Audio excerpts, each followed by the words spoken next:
My name is Sarah. I am 32 years old, and I am the silent partner of Aurora Holdings, a venture capital firm that controls billions in assets. He mocked me in front of his friends for not having a job. They did not know I owned the company they all worked for until I fired them.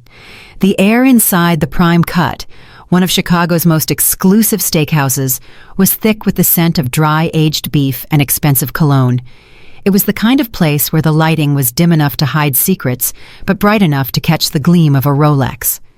I sat at the far end of the booth, twirling the stem of my wine glass, watching the man I had married 3 years ago hold court.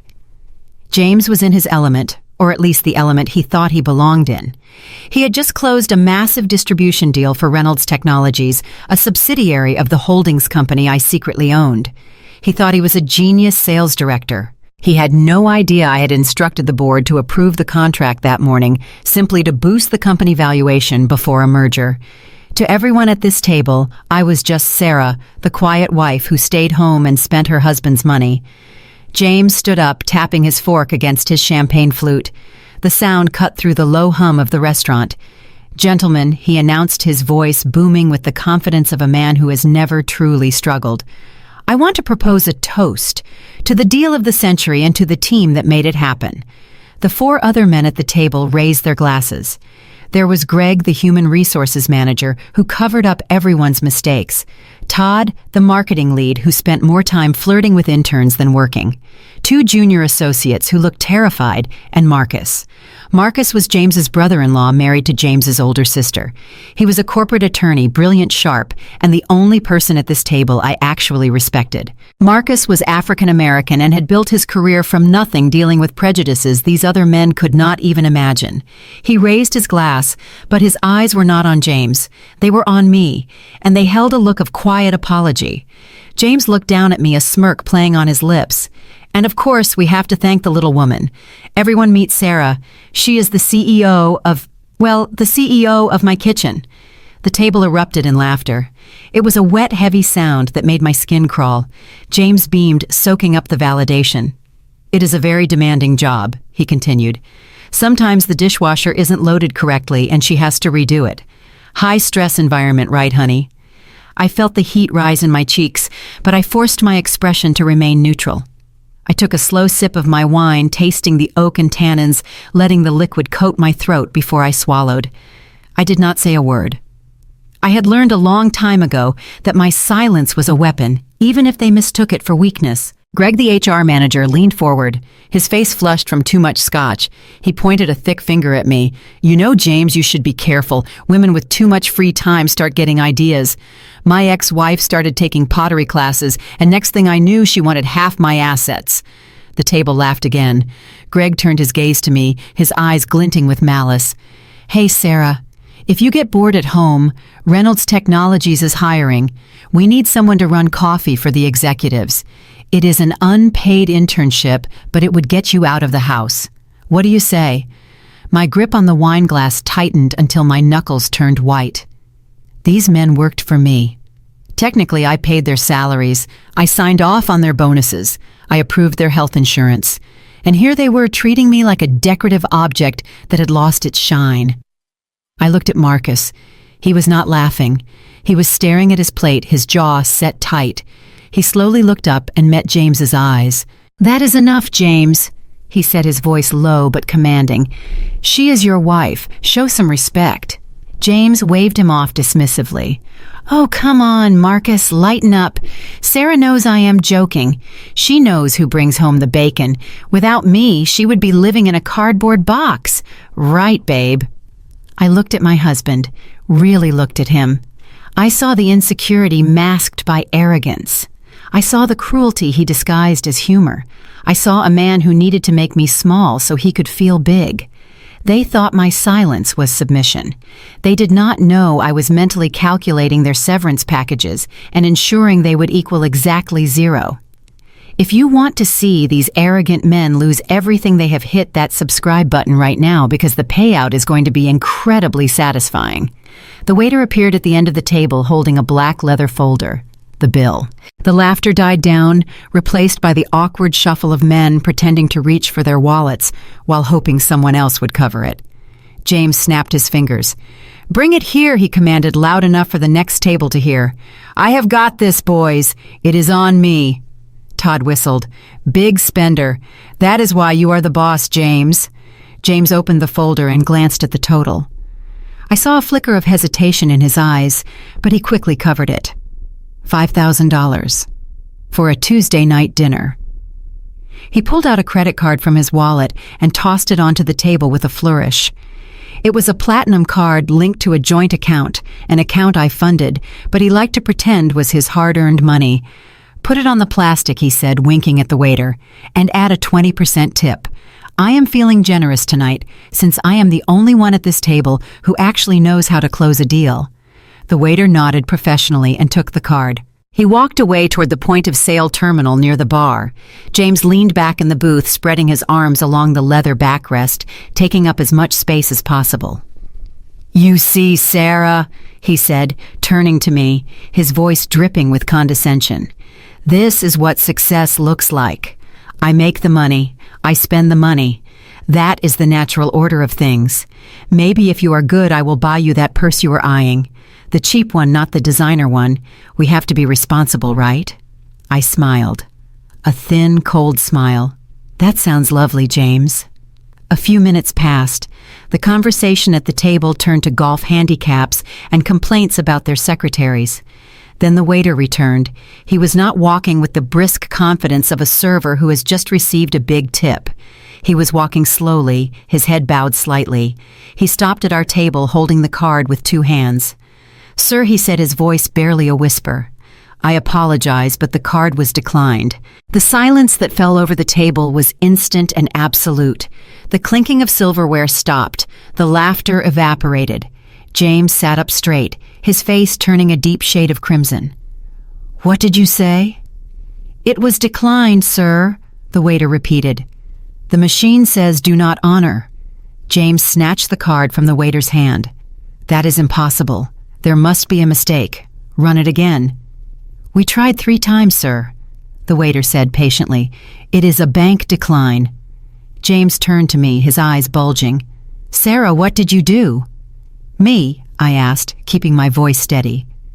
"Yes, you," he hissed. "You have been using this card, haven't you? You went on some shopping spree today and maxed out the limit. I told you to watch your spending. God, can you not do anything right?" Everyone was staring. Greg looked embarrassed. Todd was checking his phone, pretending he wasn't witnessing a domestic dispute. Marcus looked ready to intervene. "I didn't buy anything, James," I said calmly. "Don't lie to me," he shouted, slamming his hand on the table. The silverware rattled. "You are useless, Sarah. I make the money and you throw it away. Now I look like an idiot in front of my team because you cannot control yourself." He was shaking. He was so angry not because of the money, but because his facade was cracking. The image of the wealthy provider was shattering right there in the middle of the prime cut. I sighed softly. I reached into my small clutch purse. My movements were slow and deliberate. I pushed aside my lipstick and my phone until my fingers touched cool, heavy metal. I pulled out my card. It was not a bank card.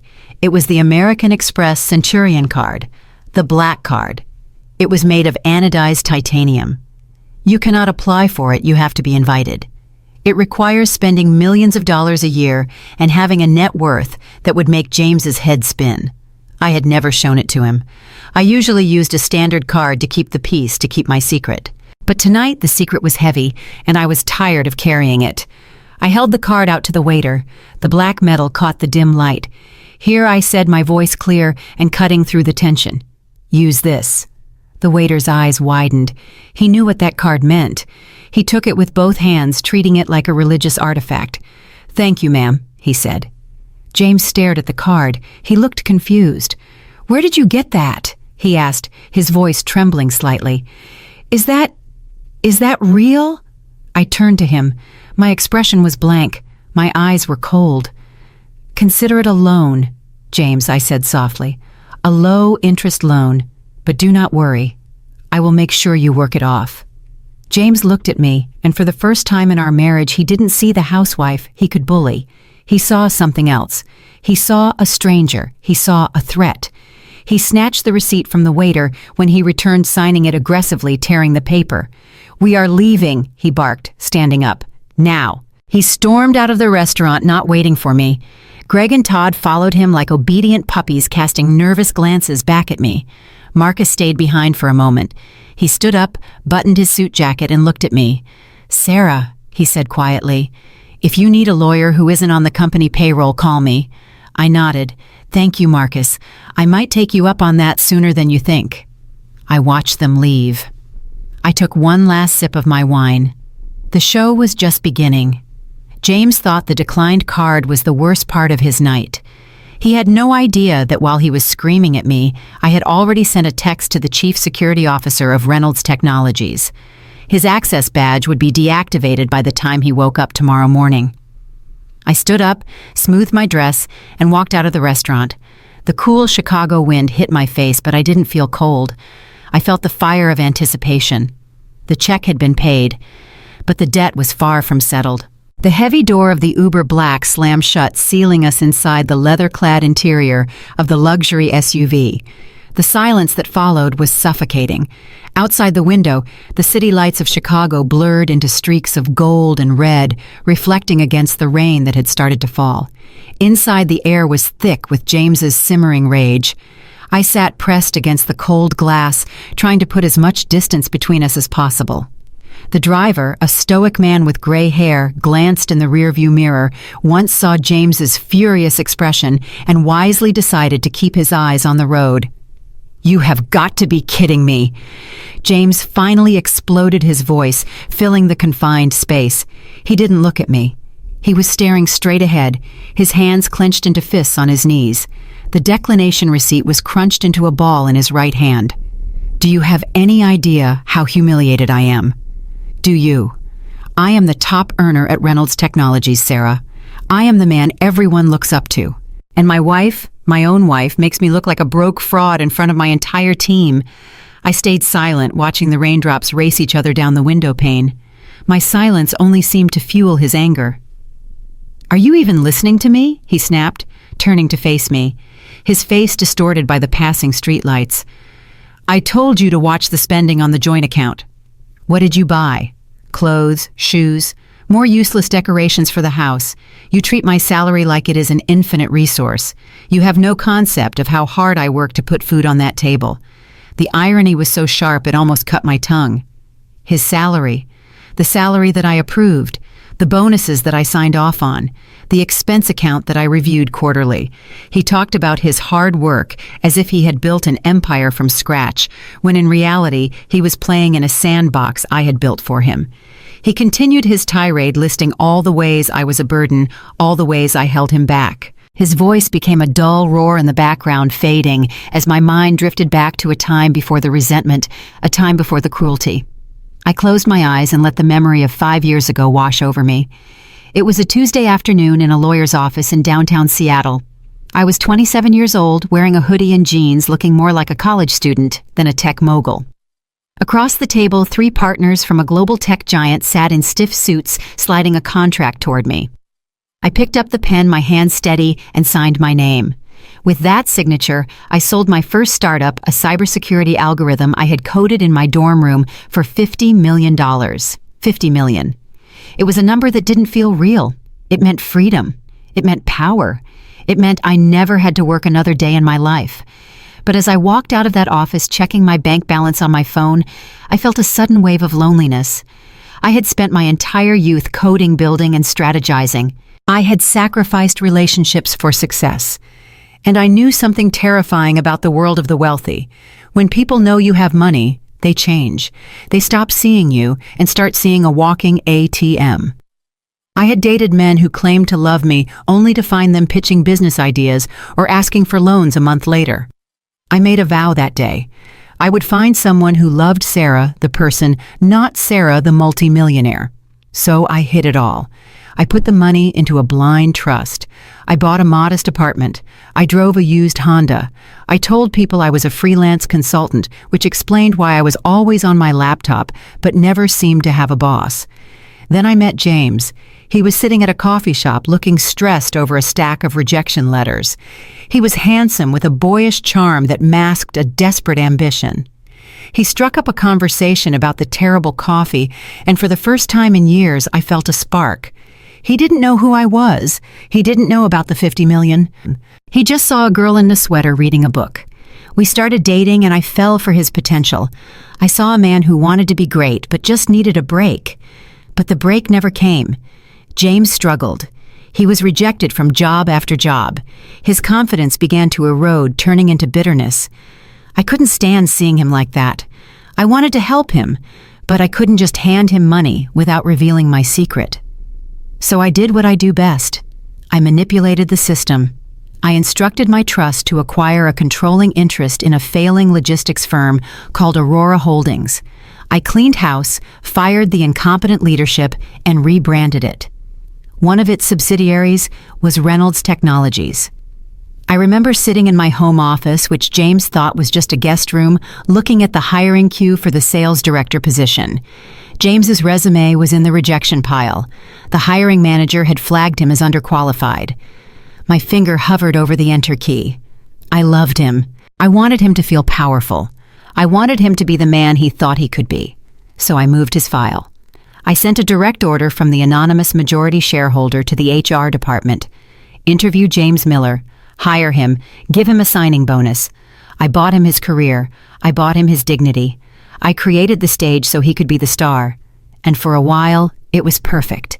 He came home that day beaming, lifting me off the ground, telling me he had done it on his own. I smiled and celebrated with him, popping a bottle of cheap champagne, knowing that I was the architect of his joy. The car hit a pothole, jolting me back to the present. The cold leather seat felt unforgiving against my back. James was still talking, but his tone had shifted from anger to a chilling condescension. "You know Greg was right," he said, shaking his head. "You have too much time on your hands. Maybe I should stop putting money in the joint account altogether. Give you a weekly allowance like a child. That way you can't embarrass me in front of the people who actually matter." I looked at him, really looked at him in the shadowy light of the car.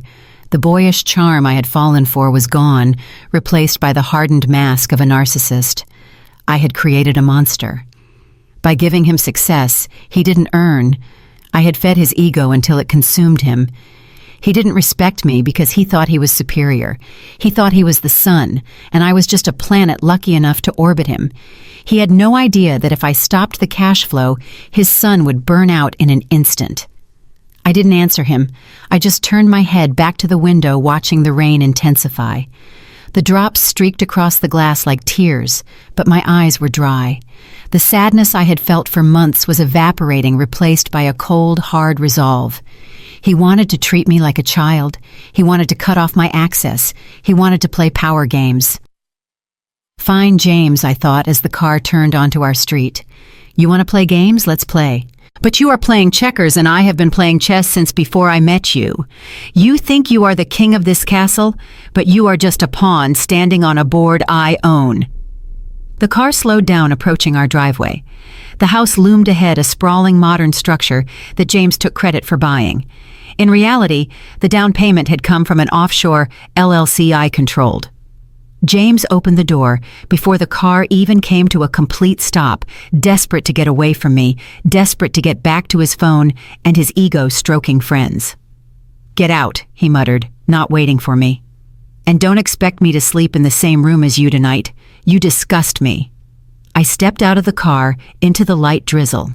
The driver got out to open the trunk, but I waved him off. I didn't have any bags. I only had the weight of the truth. I watched James storm up the walkway to the front door, fumbling for his keys. "Enjoy the house while you can, James," I whispered to the wind, "because the lease is up and the landlord is about to start the eviction process." I waited until I heard the heavy thud of the master bedroom door slamming shut, upstairs, followed by the aggressive click of the lock. James was undoubtedly pacing the floor, calling Greg or Todd to complain about his unreasonable wife, while pouring himself a glass of the expensive scotch he bought with money he did not actually earn. The house was finally quiet, but the silence was not peaceful. It was heavy, charged with the static electricity of a coming storm. I kicked off my heels in the hallway and walked barefoot across the cold hardwood floor toward the back of the house.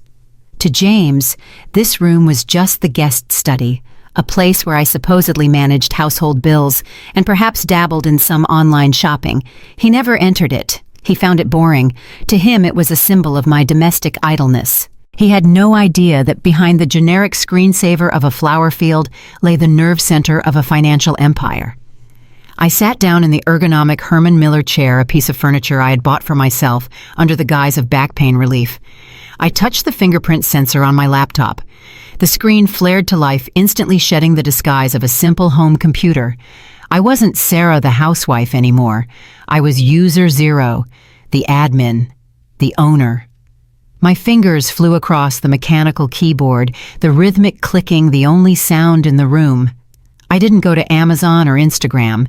I opened a secure VPN tunnel connecting directly to the private servers of Aurora Holdings.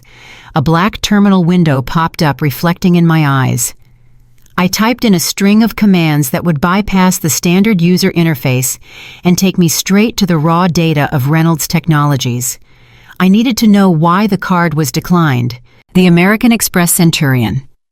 I had used at dinner had no limit, but the joint account card James had thrown on the table, the one he strutted around with, certainly did. It had a $50,000 monthly cap, a limit that should have been impossible to hit, given that we were only 2 weeks into the billing cycle and our mortgage and utilities were paid separately. I pulled up the personal banking portal first. The numbers populated the screen in harsh red rows. My breath caught in my throat. It wasn't just over the limit. It was obliterated, $52,000 in 14 days. I scrolled through the transaction history expecting to see gambling debts or perhaps a foolish investment in cryptocurrency. But the merchant names were far more cliché and far more painful. Tiffany and Company, $4,000. The Four Seasons Chicago, 3 nights. $2,500. Saks Fifth Avenue, $6,000. Le Bernardin, a dinner for two. $800. I stared at the screen. I hadn't received any jewelry from Tiffany. I hadn't stayed at the Four Seasons. I certainly hadn't eaten at Le Bernardin recently. James had accused me of shopping, but looking at these timestamps, I was home alone watching Netflix while he was out supposedly working late. But this was just the personal account. The real horror story I suspected was hidden in the corporate files. If he was this reckless with our joint money, how was he treating the company funds? I switched windows, accessing the Reynolds Technologies internal expense management system. As the owner, I had forensic-level access. I could see everything, every deleted email, every edited receipt, every approval log. I queried James Miller's employee ID. The system churned for a split second before vomiting out a report that made my blood run cold. James wasn't just a bad husband. He was a thief. He had been systematically draining the client entertainment fund. This fund was designed for courting high-value potential partners, taking them to dinners or sporting events. It was a slush fund, essentially, but one that required strict oversight. I opened a file labeled Client Acquisition Dinner dated last Friday. The receipt was for a romantic bistro in the West Loop. The amount was moderate, but the notes field claimed he was dining with the CEO of a logistics partner. I cross-referenced the date with the GPS data from his company-issued phone. He wasn't at a business meeting.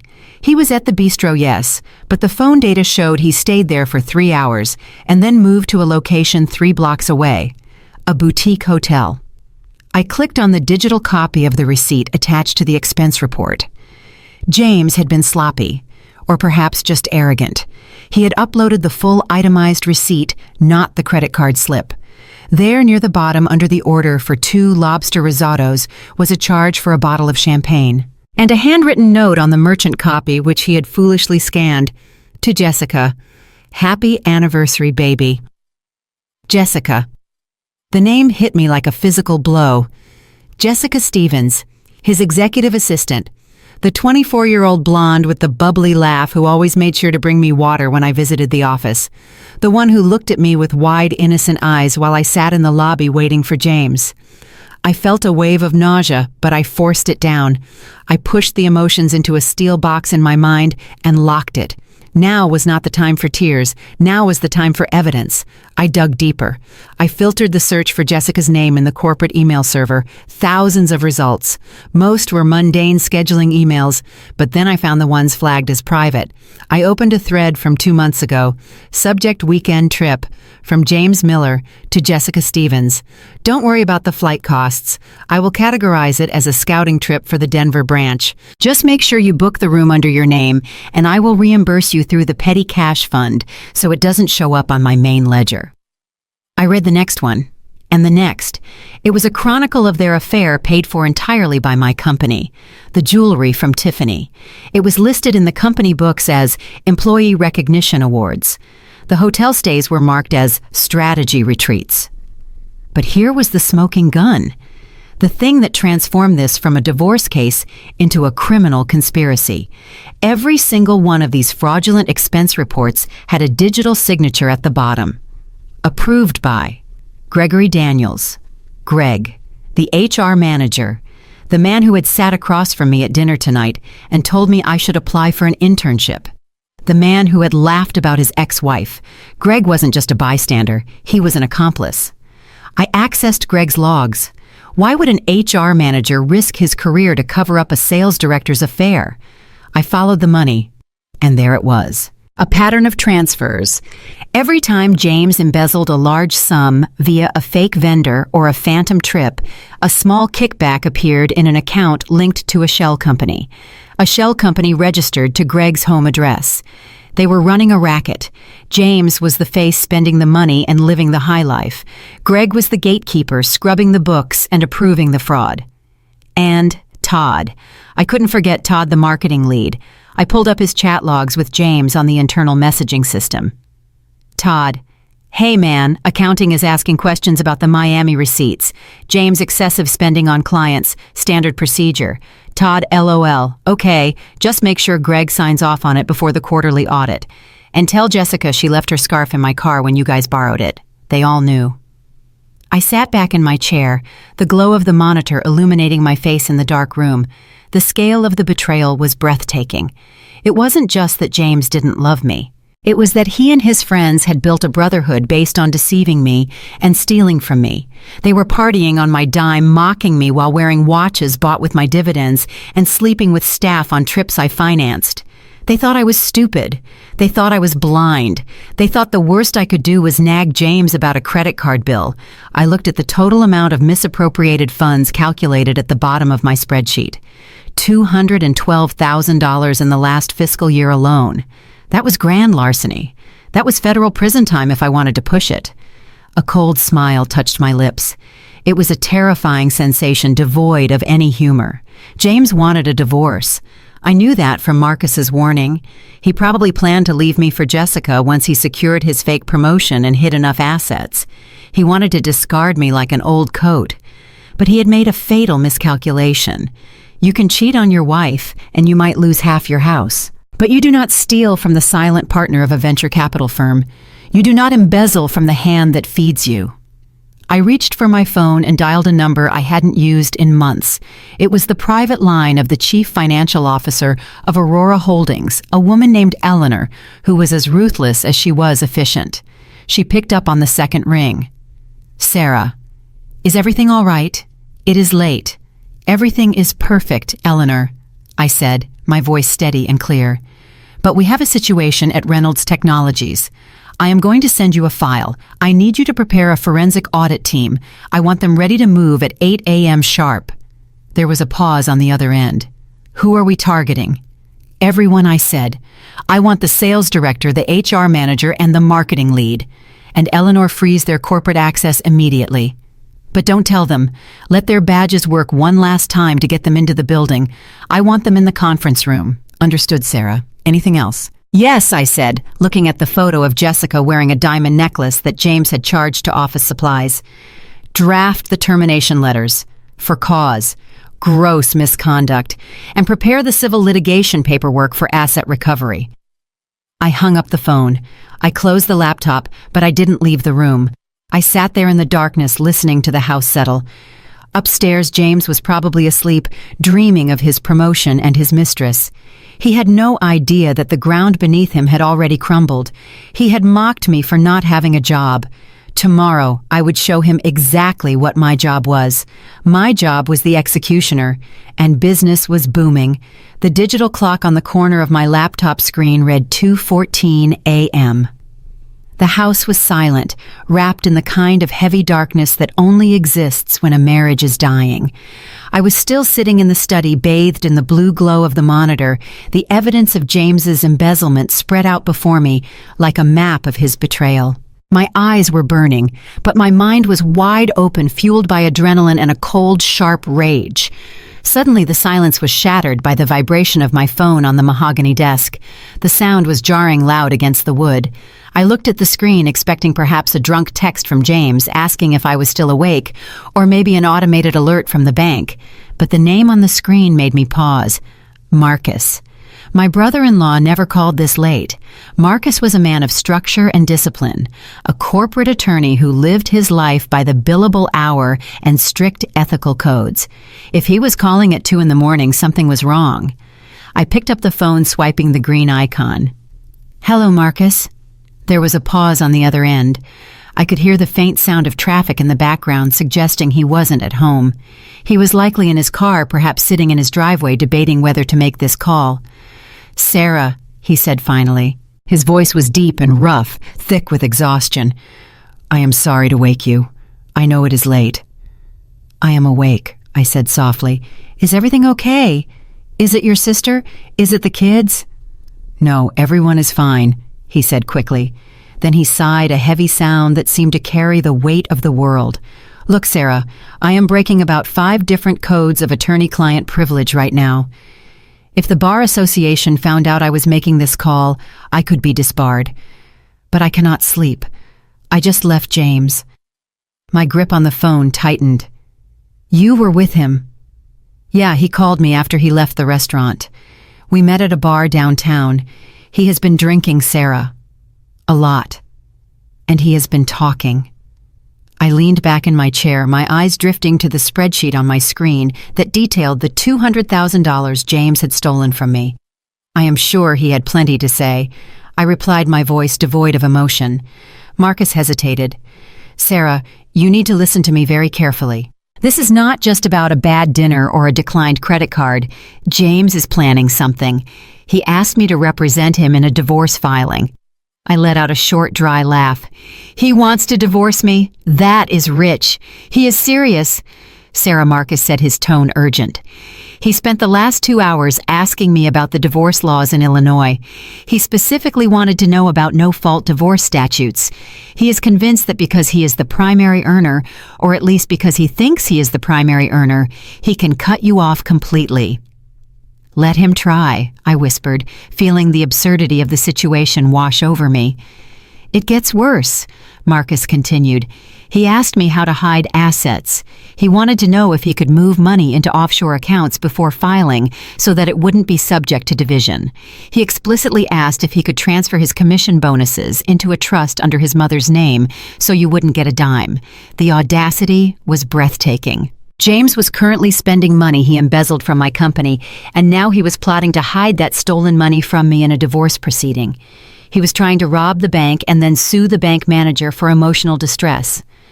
"What did you tell him, Marcus?" I asked. "I told him I am a corporate lawyer, not a criminal defense attorney," Marcus said sharply. "I told him that hiding assets is a felony. I told him that if he tries to defraud you in court, he will end up in jail."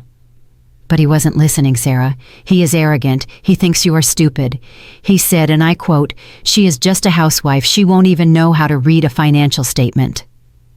I looked at the forensic audit report on my screen. I looked at the complex pivot tables and the traced IP addresses I had just compiled. He really said that I asked. He did, Marcus said. And Sarah, he mentioned something else. He said he has a plan to kick you out of the house. He thinks because his name is on the deed, he can evict you. He doesn't remember that the deed is actually held by a trust. Does he? "No," I said. "He doesn't pay attention to details. He just likes the way the keys feel in his pocket." Marcus took a deep breath. "Look, I love my brother-in-law in a way. He is family. But what he is doing to you is wrong. It is fundamentally wrong. I have seen men like him before. They get a little taste of power and they think they are gods. He is going to try to hurt you, Sarah, financially and emotionally. You need to protect yourself. Check the joint accounts. Check your credit score. Get a lawyer who is a shark. Do not let him blindside you. I closed my eyes. For years, I had felt like an outsider in James's family. His mother looked down on me. His sister tolerated me. But Marcus, the outsider who had married and just like me, saw me. He saw the truth. "Thank you, Marcus," I said sincerely. "You have no idea how much this means to me. You are a good man." "I am just a man who hates bullies," Marcus replied. "Watch your back, Sarah. He is coming for you." We said our goodbyes and the line went dead. I sat there in the silence, holding the phone against my chest. 5 minutes ago, I was angry. I was hurt. I was planning to fire him, to humiliate him professionally, and to demand my money back. I was planning to teach him a lesson. I thought that losing his job would be enough of a wake-up call. I thought that stripping him of his title would be sufficient punishment for his arrogance. But Marcus's words had changed everything. James wasn't just a cheater. He was an enemy. He was actively plotting to destroy my future. He wanted to leave me destitute. He wanted to throw me out on the street. He wanted to erase me while keeping the life I had paid for. He thought I was helpless. He thought I was unable to read a financial statement. I looked at the laptop screen again. The blue light reflected in my eyes, but this time the fire inside me wasn't just anger. It was something colder, something darker. The time for teaching lessons was over. You teach lessons to children or wayward employees who make mistakes. You do not teach lessons to predators who try to eat you. You destroy them. I reached for my mouse and minimized the embezzlement report. I opened a new window. I navigated to the legal drive of Aurora Holdings. I wasn't just going to fire James. I was going to obliterate him. I was going to trigger every single clause in his employment contract. The non-compete clause that would ban him from working in the industry for 3 years within a 1,000-mile radius. The morality clause that would void his stock options. The clawback provision that would require him to repay every cent of the bonuses he had received based on fraudulent sales numbers. I was going to sue him for the $200,000 he stole. I was going to sue him for the cost of the forensic audit. I was going to place a lien on any asset he tried to hide. And then I was going to ruin his reputation. I would make sure that every headhunter, every recruiter, and every executive in Chicago knew exactly what James Miller had done. By the time I was finished with him, he wouldn't be able to get a job managing a drive-through window, let alone a sales team. Scorched earth. That was the military term for destroying everything that might be useful to the enemy. James wanted a war. He wanted a no-fault divorce. I smiled in the darkness. There would be nothing no-fault about this. It was going to be all his fault, and he was going to pay for it with everything he had. I picked up my phone again and sent a text to my personal attorney. "Wake up early. We are filing for divorce at 8 a.m., and I want a restraining order filed alongside it, based on financial abuse and attempted fraud." I put the phone down and turned back to the computer. I had work to do. The sun would be up in 4 hours, and I needed to make sure that when it rose, it would shine on my victory and James's total devastation. The sun rose over the Chicago skyline, casting long gray shadows across the floor of my study, but I had not slept. I was running on caffeine and pure cold vindication. While James was upstairs snoring off his expensive scotch and his delusions of grandeur, I was busy weaving the final threads of a trap that would choke the life out of his career. I sat at my desk, the heavy mahogany surface cool under my fingertips. On my screen was a drafted email addressed to Thomas, the figurehead CEO I had installed at Reynolds Technologies years ago. Thomas was a good man, a steady hand who followed orders without question, knowing that his generous salary depended on his discretion. He knew I was the majority shareholder, but even he did not know the full extent of my plan for today. I typed the subject line: Urgent Senior Leadership Evaluation and Strategic Restructuring. The body of the email was deliberately vague. I instructed Thomas to call an emergency meeting for the following morning with the sales director, the HR manager, and the marketing lead. The agenda was listed simply as performance review and future organizational role. To a guilty man like James or his accomplices, Greg and Todd, this could mean two things.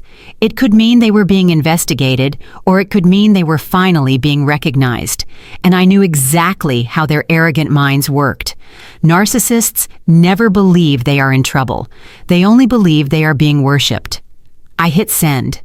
The digital message flew through the fiber optic cables of the city, landing in the CEO's inbox with a soft ping. 2 minutes later, I received a confirmation reply. "It is done, Sarah. The calendar invites have been sent." Now came the fun part. I opened the backdoor access to the company's internal communication platform. I wanted to see the exact moment the bait was taken.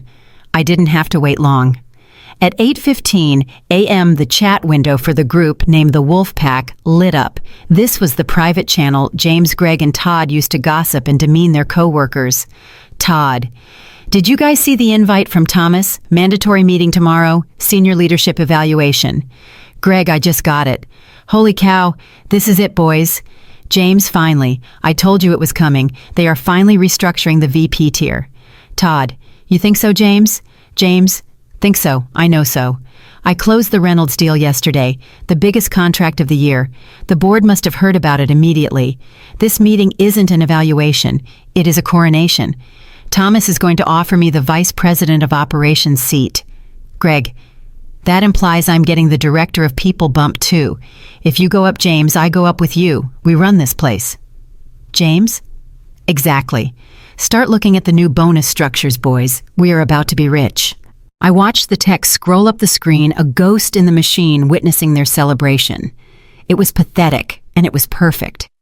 They were high-fiving each other on the deck of the Titanic while I was busy arranging the iceberg.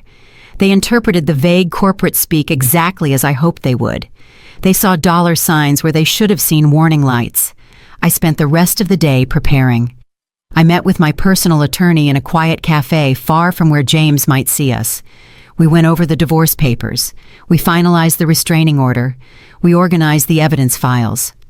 By the time I returned home in the late afternoon, the house felt different. It was no longer a prison where I waited for my husband's approval.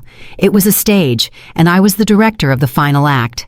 I was in the kitchen chopping vegetables for a dinner I had no intention of eating when the front door opened. Usually James came home complaining. He would complain about the traffic, the incompetence of his team, or the temperature of the house. But tonight, he swept in like a conquering hero. He slammed the door shut with a confident thud and threw his keys into the crystal bowl in the foyer. "Sarah," he bellowed, his voice booming through the hallway. "Where is my wife?" He walked into the kitchen, a wide, predatory grin plastered on his face. He looked manic. His tie was loosened, and his eyes were bright with the intoxication of perceived power. He didn't look like a man who had screamed at me in an Uber last night. He looked like a man who had forgotten I was a human being and only saw me as an audience member for his greatness. "There you are," he said, walking over to the counter and grabbing a slice of cucumber I had just cut. "Hope you are making something celebratory. Steak, perhaps? Or lobster?" I kept my knife moving steady and rhythmic. "Just a salad and grilled chicken, James." "Why? Is there an occasion?" He laughed, a loud barking sound. "Is there an occasion? Sarah, you are looking at the future vice president of Reynolds Technologies." I put the knife down and wiped my hands on a towel. I turned to look at him, feigning surprise. "What do you mean?" "I got the invite today," he said, puffing out his chest. "Emergency meeting with the CEO tomorrow morning. Senior leadership evaluation. It is code Sarah. In the corporate world, that means promotion. Big promotion. I am finally getting what I deserve.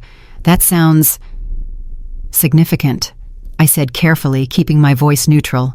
"Significant. It is monumental." James walked over to the refrigerator and pulled out a bottle of white wine, ignoring the fact that it was my expensive Sancerre. He poured himself a glass without offering me one. "Do you know what this means for us, Sarah? It means my base salary doubles, plus stock options, plus a new company car. I will be making more in a month than most people make in a year." He took a long swig of the wine, leaning back against the marble island. He looked me up and down, his eyes cold and assessing. "And you know what else it means," he said, his voice dropping to a lower, more menacing register. It means the dynamic in this house is going to change permanently. I thought the dynamic was already clear, James, I said softly. You make the money, I spend the money. Isn't that what you said at dinner? He sneered. That was just the beginning. With this kind of money and power, I am going to have options, Sarah. Real options. I am going to be moving in circles you cannot even comprehend. High society, galas, board dinners. He took a step closer to me, invading my personal space. The smell of stale alcohol and expensive wool filled my nose. You are going to have to step up your game, he said, poking a finger toward my shoulder. No more moping around. No more embarrassments like last night with that declined card.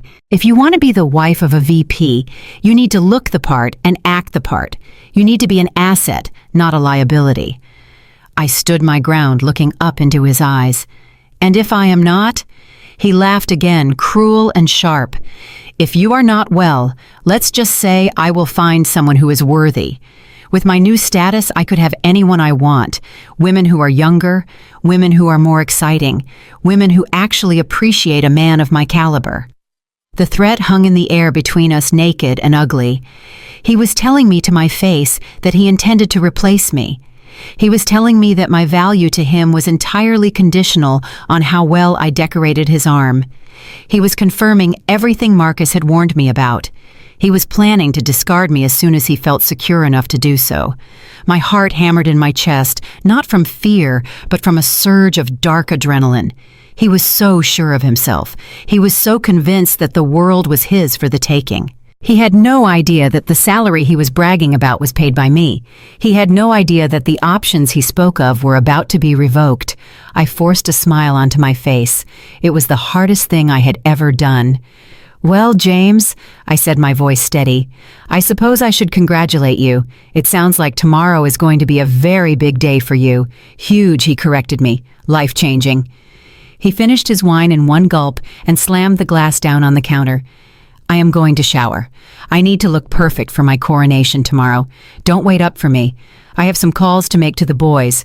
We have strategy to discuss. He turned and walked out of the kitchen, leaving me alone with the half-chopped vegetables. I listened to his heavy footsteps climbing the stairs. Life-changing. He was right about that. Tomorrow would be life-changing, just not in the way he thought. I picked up the knife again and sliced through a tomato with a single clean motion. Enjoy your shower, James, I thought. Wash off the guilt. Wash off the lies. Because tomorrow when you walk into that conference room, you won't be walking out as a vice president. You will be walking out as a trespasser. And that double salary you are so proud of, it is going to look very small when you are using it to pay for your criminal defense lawyer. I looked at the clock. 12 hours. 12 hours until the trap snapped shut. I could wait. I had been patient for years. I could be patient for one more night. The automatic glass doors of the Porsche dealership slid open with a soft hydraulic hiss, welcoming us into a world of polished concrete and six-figure machinery. The air smelled of tire rubber, premium leather, and raw, unchecked ego. James strode in like he already owned the place, his chest puffed out, his eyes darting from one sleek curve to another. He had dragged me here immediately after breakfast, insisting that a vice president needed a vehicle that matched his new station. He had spent the entire drive over talking about horsepower and torque, completely ignoring the fact that we had not spoken a real word to each other since his threat in the kitchen the night before. "Look at this beauty, Sarah," he said, running his hand along the hood of a silver 911. "This is what power looks like. German engineering. Precise. Dominant. Just like me." He turned to a salesman who had materialized out of nowhere, sensing the scent of desperation and new money. "I want to test drive this one," James announced loud enough for the entire showroom to hear.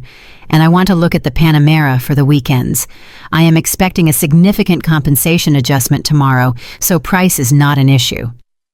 I stood a few feet behind him, clutching my purse tight against my body.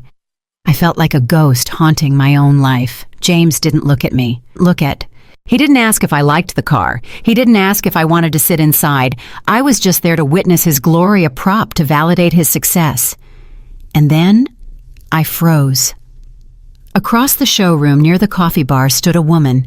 She was young, perhaps 24, with blonde hair falling in perfectly styled waves over her shoulders. She was wearing a tight skirt and a blouse that was unbuttoned just enough to be unprofessional. It was Jessica. I recognized her instantly from the social media profiles I had stalked the night before. This was the woman who had enjoyed the dinners I paid for. This was the woman wearing the Tiffany necklace bought with my company's funds. James saw her a split second after I did. His entire demeanor changed. The arrogance remained, but it shifted. He smoothed his hair instinctively and sucked in his stomach. A smile spread across his face, a genuine, excited smile that I hadn't seen directed at me in years. "Jessica," he called out, his voice pitching up slightly. She turned surprised, holding a paper cup of espresso. "James, oh my God, what are you doing here?" James walked right past me, leaving me standing by the rear bumper of the 911. He closed the distance between them, practically vibrating with energy. "Just doing a little pre-shopping," he said, leaning in close to her. "Big news coming down the pipeline tomorrow. They are finally making it official. The VP spot is mine." Jessica squealed a high-pitched sound that echoed off the glass walls. She reached out and touched his arm, her fingers lingering on his bicep. "I knew it," she said. "I told the girls in the break room that you were the only choice. You were going to run that place, James." I stood there watching them. I was 10 feet away, but I might as well have been on the moon. James had his back to me, completely blocking me from view. He was creating a private world with her right there in the middle of a public showroom. I watched his body language, the way he leaned in, the way he lowered his voice. It was intimate. It was possessive. I felt a sharp stab of pain in my chest. It is one thing to know about an affair from a spreadsheet. It is another thing to watch your husband look at another woman with the hunger he used to save for you. But the pain was fleeting. It was quickly replaced by the cold, hard clarity of the mission. I reached into my purse. My hand brushed past my wallet and found my phone. I slid it out, keeping it low against my hip. I opened the voice memo app. I tapped the red record button. I took a quiet step closer, pretending to look at a brochure on a nearby table. I needed audio. Clear, undeniable audio. You know, Jessica James was saying, his voice low and husky. "Being VP comes with a lot of perks. Not just the salary. I will have control over the fleet vehicle accounts too." "Really?" she asked, looking up at him through her lashes. "Yeah," he said. "I was thinking maybe the executive assistant to the VP needs a better ride. That Honda you drive is cute, but it doesn't really fit the image of the power team we are going to be. Maybe we could lease a McCann through the company. Put it down as a field support vehicle." My breath hitched. He wasn't just flirting. He was promising her company assets in exchange for her affection. He was soliciting a quid pro quo arrangement using resources he didn't even control yet. This was it. This was the morality clause violation. In most executive contracts, there is a specific section regarding ethical conduct. Promising company property for personal relationships is a breach of fiduciary duty. It is grounds for immediate termination with cause, meaning no severance, no benefits, and legally voided stock options. I needed him to say a little more. I needed him to seal his fate. Jessica giggled. "You would do that for me, James. That sounds expensive." "For you," James said, his voice dripping with arrogance. "I can do anything. I am going to be the man in charge. And the man in charge takes care of his favorites. Besides, we have a lot of late nights ahead of us celebrating. You will need a reliable car to get to my place." I felt a chill run down my spine. It was so blatant, so reckless. He was so drunk on his imaginary power that he didn't care who heard him. He certainly didn't care that his wife was standing 10 feet away. "Hey, James," Jessica said, finally glancing over his shoulder and spotting me. "Isn't that Sarah?" James stiffened. He turned around slowly, looking at me with annoyance as if he had forgotten I existed and was irritated to be reminded. "Oh yeah," he said dismissively. "She just tagged along. Sarah, come here." I walked over, my phone still recording in my hand, held casually at my side. My face was a mask of calm. "James, this is Jessica," he said, waving a hand at her. "She is my executive assistant. She is the one who keeps me organized." "Hi, Sarah," Jessica said, giving me a tight smile. She didn't look guilty. She looked triumphant. She looked at me like I was an old piece of furniture that was about to be thrown out. "Hello, Jessica," I said, my voice smooth. "It is nice to meet the woman who helps James so much. I have heard a lot about your contributions to the team." James missed the double meaning entirely. "Yeah, well, she is vital," he said, turning back to Jessica. "Listen, why don't you hop in the passenger seat of that Cayman over there? I want to see how it looks with someone sitting in it." "Sarah can't really judge the interior. She doesn't know anything about sport cars," James I said softly. "Are you sure that is appropriate?" He spun on me, his eyes flashing with anger. "Don't start, Sarah. I am conducting business. Employee morale is part of my job. Go sit in the waiting area if you are going to be jealous."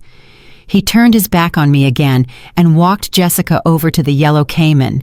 He opened the door for her and she slid in laughing. He leaned into the window, his face inches from hers, whispering something that made her throw her head back. I stood there alone in the middle of the showroom. I looked at the phone in my hand. The timer on the screen read 3 minutes and 12 seconds. I had it.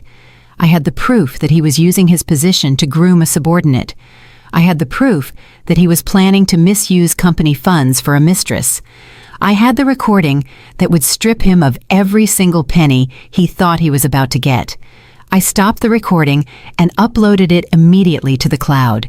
Then I sent a copy to my lawyer and a copy to the forensic audit team I had on standby. I watched them for another minute. James was now sitting in the driver's seat next to her, his hands on the steering wheel showing her the controls. He looked so happy, so confident. He looked like a man who thought he had won the lottery. I turned and walked toward the exit. I didn't need to stay. I had seen enough. I stepped out into the fresh air and took a deep breath. The recording was the final nail in the coffin. He had mocked me for not having a job. He had told me I didn't understand business. "Well, James," I thought as I hailed a cab, deciding to leave him there to find his own way home. "I understand business perfectly. I understand that when you have a liability that is damaging the brand and costing the company money, you liquidate it. And tomorrow at 9 a.m., I was going to liquidate him." The cab dropped me off in front of a glass skyscraper in the heart of the Chicago Loop. I did not go home to cry. I did not go to a bar to drown my sorrows. I went to war. The law offices of Sterling and Vance occupied the 45th floor, a fortress of mahogany and silence, where empires were defended and enemies were dismantled legally. My personal attorney Robert was waiting for me in the main conference room. He was a man who cost $800 an hour, and he was worth every cent. On the long granite table lay 3 neat stacks of paper. They looked innocent enough, just processed wood pulp and ink, but I knew they had the power to incinerate James's life. Robert stood up as I entered. He did not offer condolences. He knew I didn't want pity. He simply nodded at the phone in my hand. "Did you get it?" he asked. I placed the phone on the table. Every word I said. He solicited a subordinate. He promised company assets in exchange for personal favors, and he admitted to the affair in front of a witness. Robert plugged the phone into his laptop and listened to the file. I watched his face. For a lawyer of his caliber, emotion was a liability, but I saw a flicker of satisfaction cross his features as he heard James offering Jessica the company Porsche. "This is textbook," Robert said, closing the laptop. "We have him on sexual harassment, misuse of company funds, and breach of fiduciary duty. This triggers the morality clause in his employment contract immediately." He slid the first stack of papers toward me. "These are the termination letters, not just for James, but for Gregory Daniels and Todd Williams as well. We are citing gross misconduct for all 3. I picked up the pen. The weight of it felt good in my hand. "I want to be clear on the financial implications, Robert. When we fire him for cause, what exactly does he lose?" Robert sat back, steepling his fingers. "In the state of Illinois and under the specific bylaws of Reynolds Technologies, termination for gross misconduct is the corporate equivalent of the death penalty. First, he loses his severance package. That is 6 months of salary gone instantly. Second, he loses his health insurance effective immediately. But the biggest blow is the equity." He opened a folder revealing a spreadsheet of James's stock options. "James has 50,000 shares currently vested," Robert explained. "At the current valuation, that is roughly $2 million. He thinks that money is his. He thinks that even if he leaves the company, he takes that nest egg with him." "And does he?" I asked, knowing the answer but needing to hear it aloud. No, Robert said coldly. The bad leaver provision in his contract states that if an employee is terminated for cause involving theft or ethical violations, they forfeit all options vested or unvested. The shares revert back to the company pool. I looked at the number on the page. $2 million. That was the money James was banking on. That was the money he planned to use to hire his divorce lawyer, to buy his bachelor pad, and to spoil Jessica. With one signature, I was about to wipe $2 million from his net worth. It is zero, I said softly. He leaves with zero. Less than zero, Robert corrected me, sliding the second stack of papers forward. This is the civil complaint. We are suing him for the $212,000 he embezzled. We are also suing for the cost of the forensic audit and legal fees. We are filing a writ of attachment on his personal bank accounts. By tomorrow afternoon, his checking account, his savings account, and even that joint account he loves so much will be frozen by the court. I read through the complaint. It was brutal. It laid out every steak dinner, every hotel room, and every piece of jewelry he had stolen from me. It painted a picture not of a successful executive, but of a petty thief living beyond his means.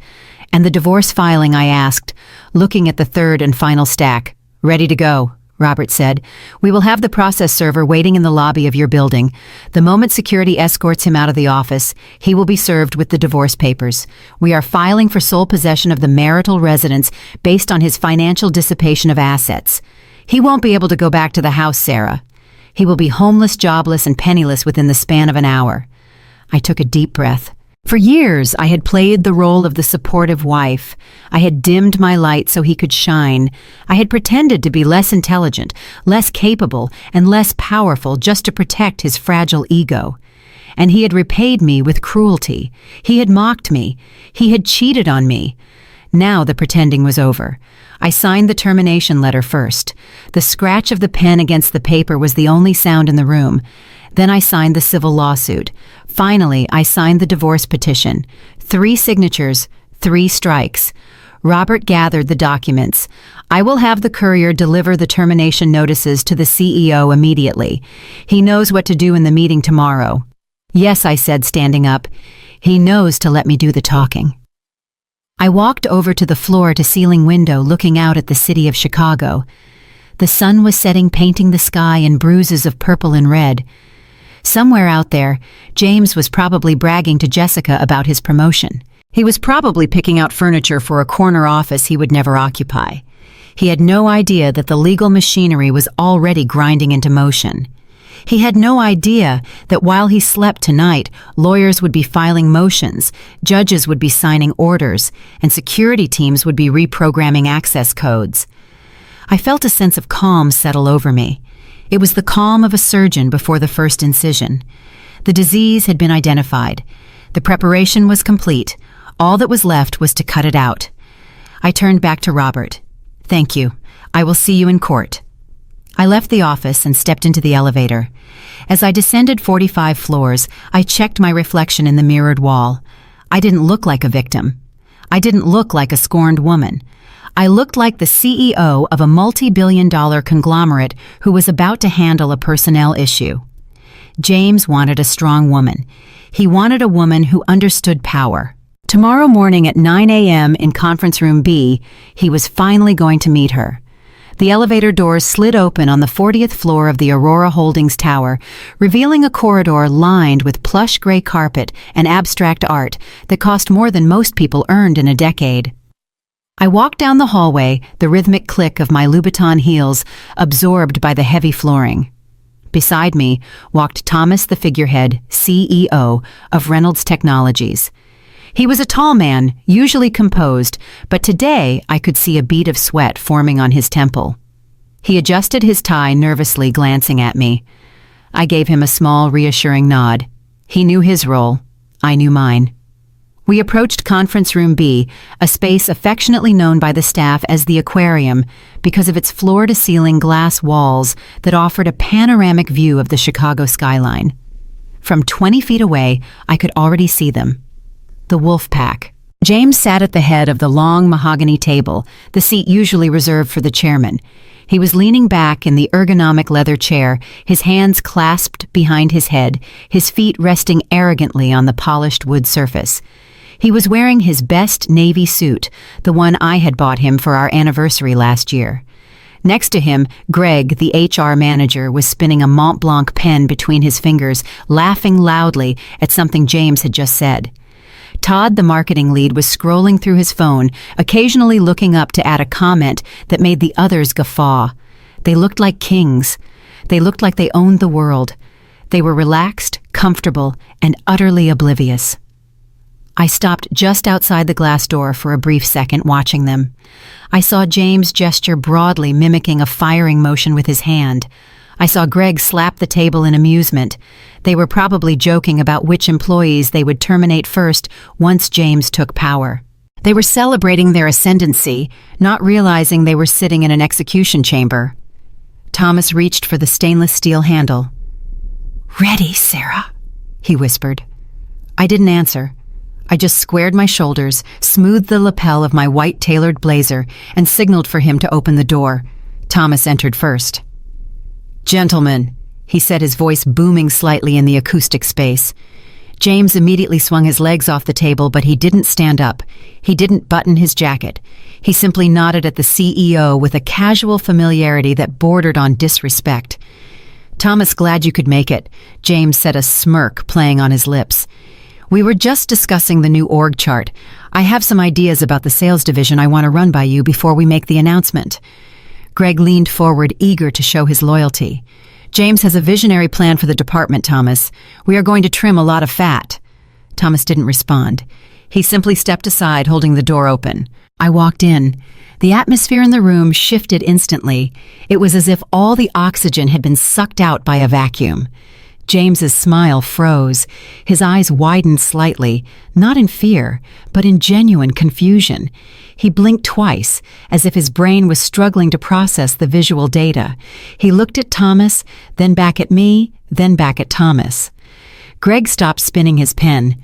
Todd dropped his phone on the table with a clatter. I walked past Thomas, ignoring the stunned silence. I moved with a slow, deliberate grace, heading toward the opposite end of the table. I didn't look at James.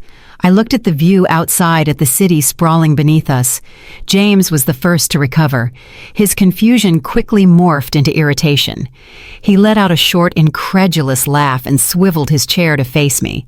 "Sarah," he said, his voice dripping with condescension, "what the hell are you doing here?" I stopped walking and turned to face him. I stood tall, my hands clasped loosely in front of me. I waited. James looked at Thomas, expecting the CEO to explain. "Thomas, why is my wife in the boardroom? Did she get lost in the lobby?"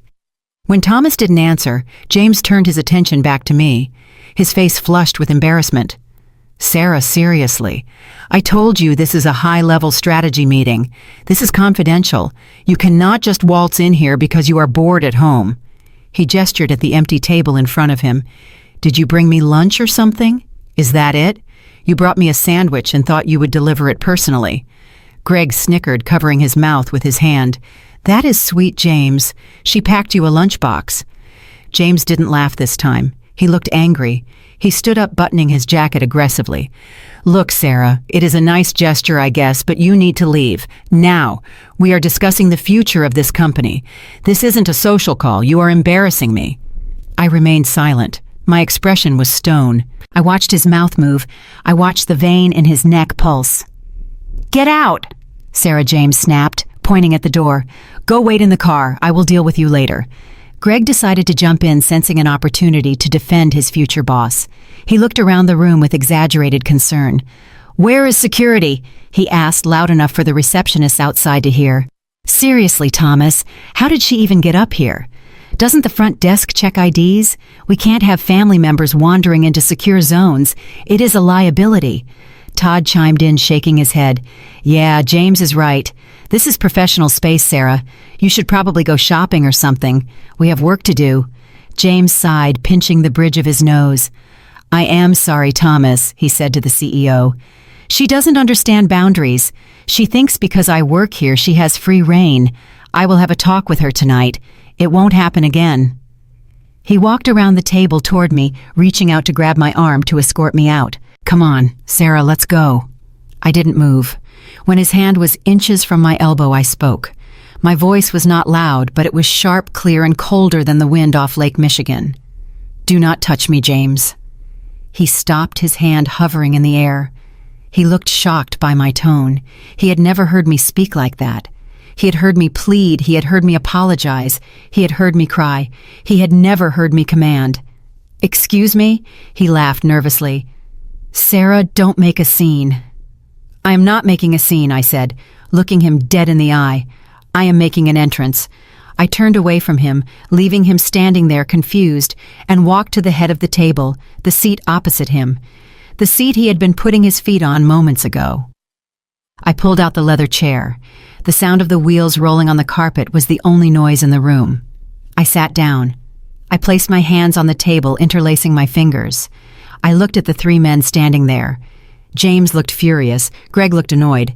Todd looked bored. Sit down, I said. James scoffed. Sarah, get out of that chair. That is for the chairman. You have lost your mind. Thomas, call security and get her out of here. Thomas didn't move to the phone. Instead, he walked over to where I was sitting. He pulled out a stack of files from his briefcase. He placed them gently in front of me. Then he took a step back and stood behind my right shoulder like a sentinel. James stopped. He looked at Thomas standing behind me. He looked at the files. He looked at me sitting at the head of the table. Something in his eyes changed. The arrogance flickered, and for the first time a shadow of doubt crept in. Thomas James asked, his voice wavering slightly. What is going on? Why are you standing there? Thomas cleared his throat. He looked at James with a mixture of pity and professional detachment. James, the meeting has started, Thomas said, and I suggest you do as she says. Sit down. James looked at me again. He was searching for the submissive wife he had left at home, but she wasn't there. In her place sat a stranger wearing a suit that cost more than his car, looking at him, with eyes that held no love, only judgment. I leaned forward slightly. I said, sit down, James. We have a lot to discuss, and lunch is not on the agenda. The silence in the conference room was heavy and suffocating. It felt less like a corporate office and more like the inside of a pressurized cabin seconds before the hull breaches. James sat opposite me, his face a roadmap of conflicting emotions. Confusion was warring with anger, and beneath that, the first faint tremors of fear were beginning to fracture his composure. He looked at Thomas, who was standing stoically behind my right shoulder, and then he looked back at me, sitting in the chair he believed was his birthright. James laughed again, but this time the sound was brittle. It cracked in the air like dry wood. Okay, this is a joke, right? He said, looking around the room for a hidden camera. Thomas, this is some kind of hazing ritual for the new VP. You guys got me. Very funny. Bringing the wife in to rattle me before the big announcement. Touché. He leaned back, trying to reclaim his posture of dominance, but his eyes were darting nervously. Sarah, you can get up now, he said, his voice tight. The joke is over. You played your part. Go wait in the lobby and I will buy you something nice for dinner. Greg and Todd chuckled nervously, unsure if they should join in or remain silent. They looked to Thomas for a cue, but the CEO's face was made of granite. Thomas did not smile. He did not blink. He simply took a half step forward, placing his hand on the back of my chair. It was a gesture of deference. It was a gesture that said, this person is the authority and I am merely the messenger. James Thomas said, his voice cutting through the nervous laughter like a scalpel. This is not a joke, and this is not a drill. James's smile faltered. Then what is it? He snapped, losing his patience. Why is my wife sitting at the head of the table, Thomas? Explain it to me, because I'm losing my sense of humor. Thomas took a deep breath. He adjusted his silk tie and looked directly at James. Gentlemen, I would like to formally introduce you to the person who called this meeting. This is not just Sarah Miller as you know her. Thomas paused, letting the words hang in the air. This is Sarah Sterling. She is the founder and chairperson of the board of Aurora Holdings. James blinked. He opened his mouth to speak, but no sound came out. He looked like a computer trying to process a file format it did not recognize. Aurora Holdings. Thomas continued, his voice steady and professional. As you know, Aurora Holdings is the parent company that acquired Reynolds Technologies 6 years ago. They own 100% of our stock. They control our board. They sign our paychecks. And Sarah is the majority shareholder. The room went absolutely still. It was a stillness so profound that I could hear the hum of the server banks in the room next door. I could hear the air conditioning venting through the ceiling. James stared at me. His eyes were wide, vacant, and uncomprehending.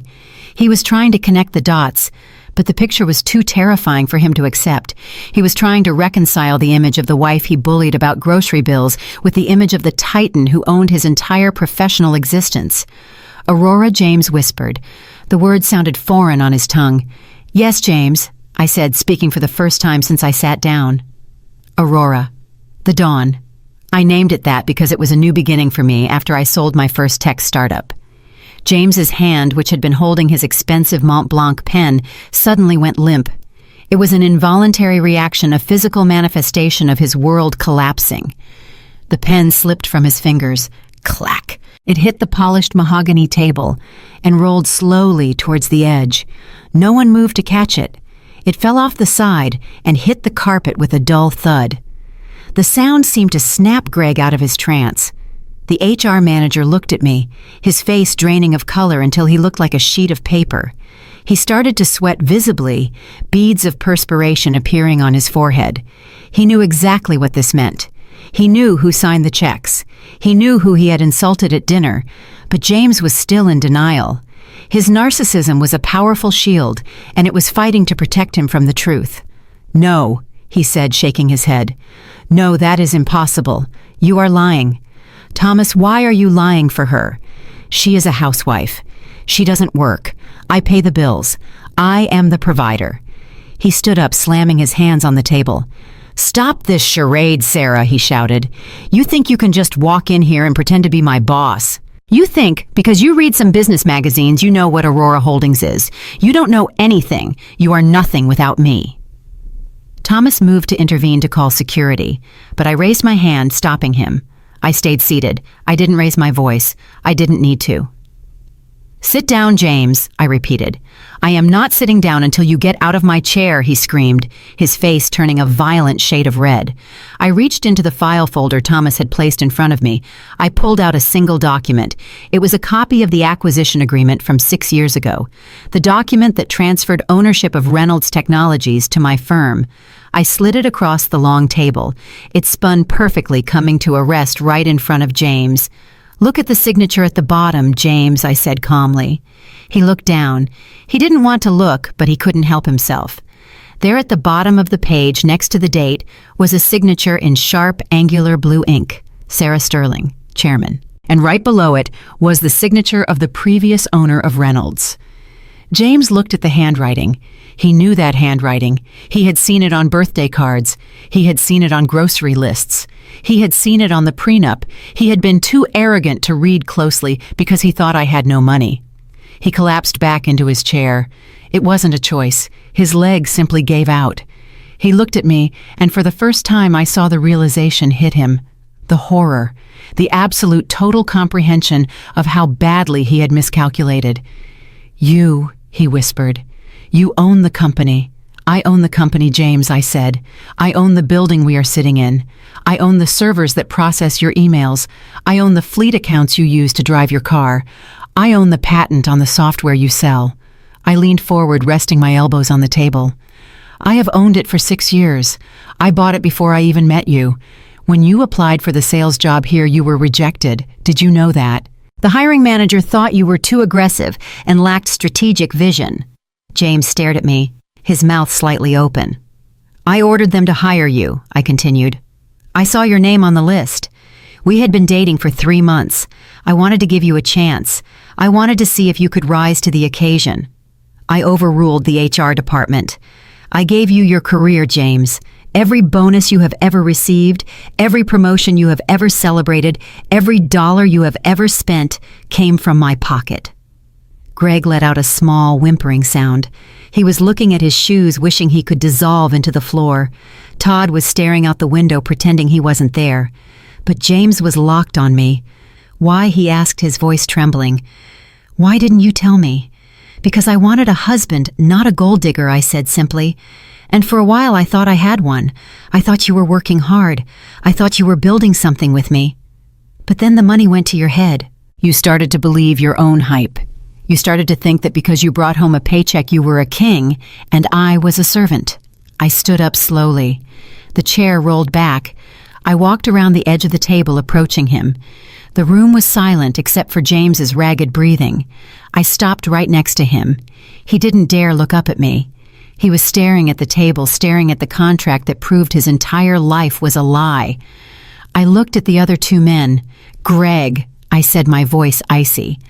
"At dinner the other night, you said something very interesting. You said I should apply for an internship. You said I could fetch coffee for the executives." Greg flinched as if I had struck him. "Ms. Sterling, I didn't know. It was a joke. It wasn't a joke, Greg," I said, cutting him off. "It was a revelation of your character. You judge people based on their perceived status. You mock those you think are below you. That is a dangerous quality in a human resources director. In fact, it is a fatal flaw." I turned my gaze to Todd. "And you, Todd. You sat there and laughed. You encouraged him. You thought it was funny to demean the wife of your colleague. You thought silence was weakness." Todd swallowed hard, his Adam's apple bobbing, and finally I looked down at the top of James's head. "And you, James, my husband, the man who vowed to cherish me." I placed my hand on the back of his chair. He shuddered. "Let's continue the story from last night," I said, my voice dropping to a whisper that carried more weight than a scream. "You stood in that restaurant. You threw my credit card on the table. You told your friends that you were the only one who made money. You told them I was useless. You told them I was a burden." I leaned down close to his ear. "Who did you say was the parasite, James?" He didn't answer. He couldn't answer. "Answer me," I commanded. "Who is the parasite?" "Me," he whispered, his voice barely audible. "I didn't hear you," I said. "Me," he said louder, his voice cracking with humiliation. "I am." I straightened up. "That is correct," I said. "You are the parasite. You have been feeding off my success, off my connections, off my money for years. And you know what we do with parasites in the business world, James." I walked back to the head of the table. I picked up the remote for the projector screen. "We exterminate them." I pressed the button. The screen behind me descended with a mechanical hum. "Now," I said, sitting back down in the chairman's seat, "let's look at the data. I believe you have some explaining to do regarding the Client Entertainment Fund, and I believe we have a special guest joining us via video conference to help clarify some expenses." I looked at Thomas. "Connect the legal team and bring up the slide regarding Jessica Stevens." James looked up at the mention of her name. His eyes were filled with a new kind of terror. The terror of a man who realizes that losing his job is about to be the least of his problems. The reveal was over. The execution was about to begin. The mechanical hum of the projector screen descending was the only sound in the room. It was a low, steady drone that sounded like a heart monitor flatlining. I watched the three men sitting across from me. They were no longer the arrogant masters of the universe who had laughed at me over steak and wine. They were small, frightened children waiting for the teacher to hand back a failed exam. I pressed the button on the remote control. The room was suddenly bathed in the harsh blue light of the projector. "Let us begin with the financials," I said, my voice devoid of any warmth. The first slide appeared. It was a high-resolution scan of an expense report dated 3 months ago. I had highlighted 2 specific sections in bright red. On the left was a charge for $4,000 at Tiffany & Co. listed under the code for office supplies. On the right was the digital approval stamp. I looked at the HR manager. "Gregory," I said softly, "since when does Reynolds Technologies purchase diamond pendants for office use? Do we have a new policy where we staple documents with platinum chains?" Greg opened his mouth to speak, but no sound came out. He looked like a fish gasping for air on a dock. He loosened his tie, his hand shaking visibly. I must have missed that," he stammered finally. "I sign hundreds of reports a week, Ms. Sterling. It was an oversight, a clerical error." I clicked the remote again. The slide changed. This time it was a series of 12 different reports spanning the last year. Hotel rooms, spa treatments, designer handbags, all categorized as client acquisition or team building. And on every single one of them was Greg's digital signature.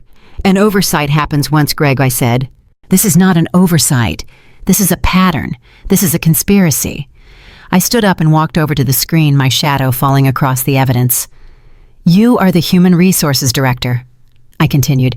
You are the moral compass of this company. You are the one responsible for ensuring that company funds are not used for personal enrichment. Instead, you created a safe harbor for embezzlement.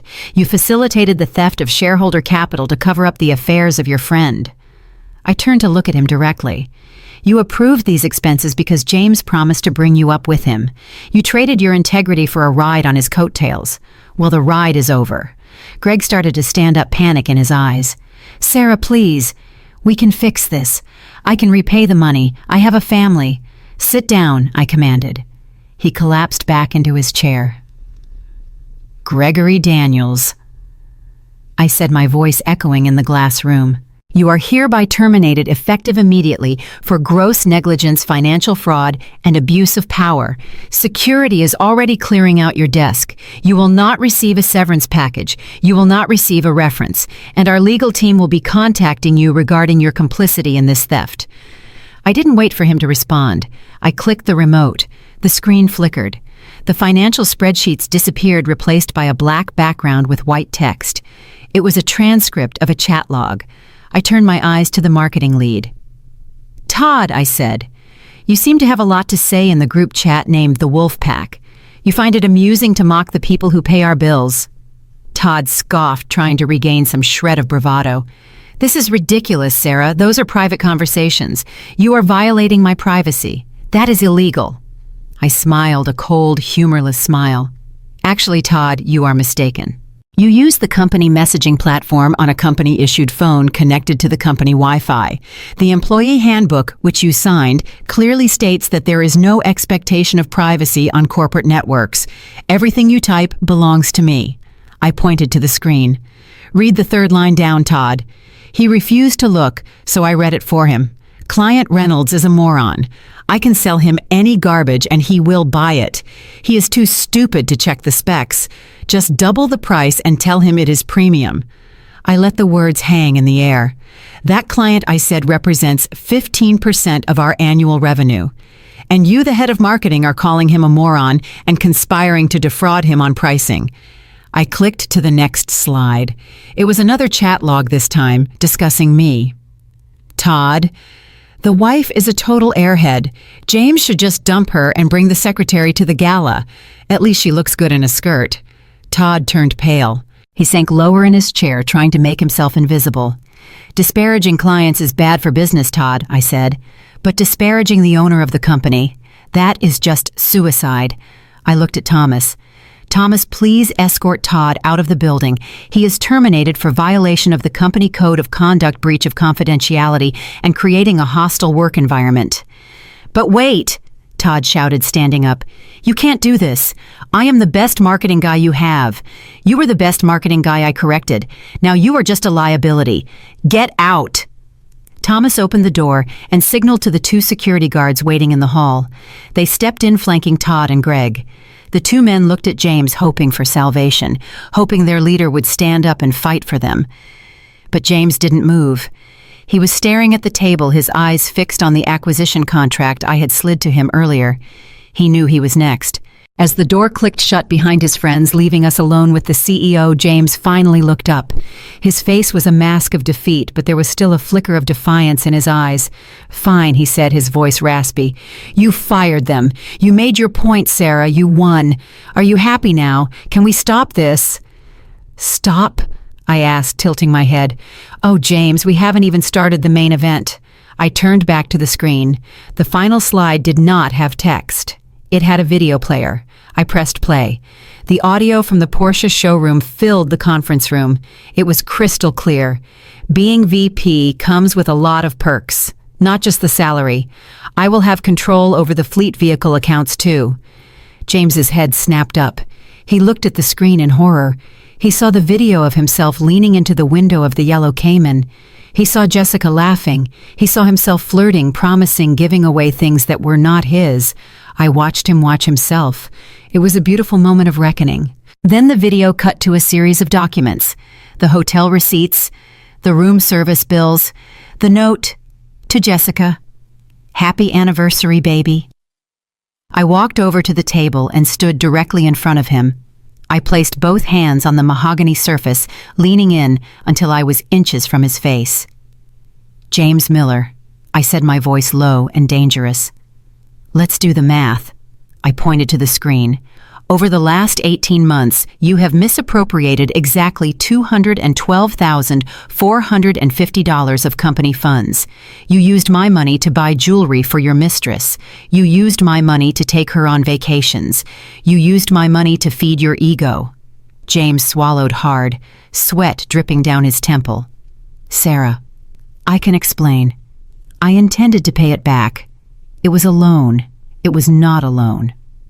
I interrupted, slamming my hand on the table. It was theft. It was embezzlement. And in the eyes of the law, it is grand larceny. I straightened up and walked back to the head of the table. But the money is just the beginning, James. You solicited a subordinate. You promised her company assets in exchange for a sexual relationship. That is a direct violation of the morality clause in your executive contract. I picked up the termination letter Thomas had prepared. James Miller, you are hereby fired. Not laid off, not restructured. Fired. For cause. James stood up, his legs shaking. You can't do that. I have rights. I have stock options. I have $2 million in vested shares. If you fire me, I will sue you. I will take half this company. I laughed. It was a genuine laugh this time, because his ignorance was truly amusing. You really didn't read your contract, did you, James? I flipped to the last page of the document in my hand.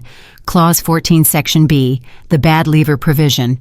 If an executive is terminated for gross misconduct, including but not limited to theft, fraud, or ethical violations, all unvested and vested stock options are immediately forfeited and revert to the company treasury. I looked him in the eye, delivering the final blow. You don't have $2 million, James. You have zero. You lost it the moment you decided to steal from me. James looked like he had been punched in the stomach. He grabbed the edge of the table to steady himself. Zero, he whispered. Zero, I confirmed. And it gets worse. I signaled Thomas to hand him the civil lawsuit. Because you stole over $200,000, Aurora Holdings has filed a civil suit against you for asset recovery. As of 10 minutes ago, a judge granted our request for an emergency freeze on your assets. Your bank accounts are locked. Your credit cards, including the ones you tried to use last night, are canceled. And since you used company funds to pay the mortgage on our house, claiming it as a home office expense, the company is now laying claim to that property as well. James sank back into his chair, defeated, broken. He looked at the divorce papers that were sitting on top of the pile. You are ruining me, he said, his voice breaking. You are destroying my life. No, James, I said, cold as ice. You destroyed your life. I am just balancing the books.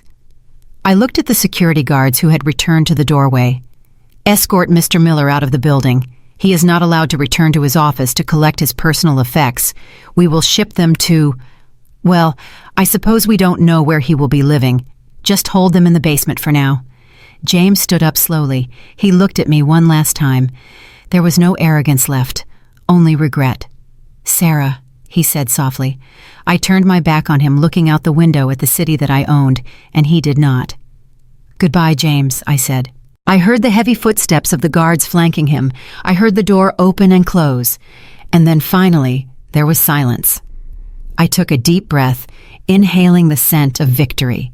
It didn't smell like revenge. It smelled like justice. The walk from the 40th floor to the ground level was the longest journey of James Miller's life. He was not leaving with a golden parachute or a handshake. He was leaving with a cardboard box filled with a stapler, a framed photo of a golf trip, and a coffee mug that said, "World's Best Boss." The irony of that mug seemed to burn a hole through the side of the box. Flanking him were two large security officers, men who used to nod respectfully at him when he walked in every morning. Now they gripped his arms with a firmness that left no room for negotiation. Behind him, Greg and Todd shuffled along, their heads bowed low, trying to shield their faces from the curious stares of the employees lining the glass hallways. News travels fast in a corporate tower. By the time the elevator doors opened in the main lobby, the entire building seemed to know. The receptionist, who James had once yelled at for not having his dry cleaning ready, looked up and watched him pass. She didn't smile. She didn't frown. She just watched with the indifferent gaze of someone witnessing a car crash. James tried to walk with some semblance of dignity, but it is hard to look dignified when you have just been stripped of your title, your income, and your future in the span of 30 minutes. He stepped out of the elevator into the cavernous marble atrium of the Aurora Holdings building. The midday sun streamed through the revolving doors, illuminating the dust motes dancing in the air. He was heading toward the exit, eager to escape the suffocating atmosphere of the building, when a figure stepped out from near the security desk blocking his path. It was Marcus. James stopped. His eyes lit up for a brief second with a flicker of hope. Marcus was family. Marcus was his brother-in-law. Marcus was a lawyer. Surely Marcus was here to help him, to tell him this was all a misunderstanding or that he had found a loophole to stop the madness. Marcus James breathed out, dropping his box on the polished floor. Thank God. You have to help me. Sarah has gone crazy. She fired me. She fired all of us. You need to talk to her. You need to file an injunction or something. Marcus stood still. He was wearing an immaculate charcoal suit, his posture rigid and commanding. He didn't look like a brother-in-law. He looked like an executioner. He didn't extend a hand. He didn't offer a sympathetic pat on the back. Instead, he reached into his inner jacket pocket and pulled out a thick manila envelope. "I am not here. As your lawyer," James Marcus said, his voice deep and resonating in the quiet lobby. "And I am certainly not here to help you." James blinked, confusion clouding his face again. What? What are you talking about?" Marcus took a step forward, closing the distance between them. "I warned you, James. I told you last night that if you tried to destroy Sarah, you would regret it. I told you that she wasn't the weak woman you thought she was, but you didn't listen. You were too busy planning how to hide assets and kick her out of her own home." James's face paled. He looked around nervously to see if the security guards were listening. Marcus lowered his voice, but the intensity increased. "Sarah called me this morning. She told me everything. She showed me the forensic audit. She played me the recording from the dealership." James flinched as if he had been struck. "You stole from her," Marcus said with quiet disgust. "You cheated on my wife's sister, and you treated Sarah like she was garbage. I have defended a lot of criminals in my career, James, but I have never been more ashamed to be related to someone than I am right now." He shoved the envelope into James's chest. James instinctively grabbed it to keep it from falling. "What is this?" James asked, his hands trembling. "That Marcus said is a petition for divorce. I am serving you on her behalf. Sarah is filing for a complete dissolution of the marriage, citing adultery and financial fraud." James stared at the envelope. "But we can talk about this. I can explain. There is nothing to talk about." Marcus cut him off. "Also, inside that envelope, you will find a restraining order.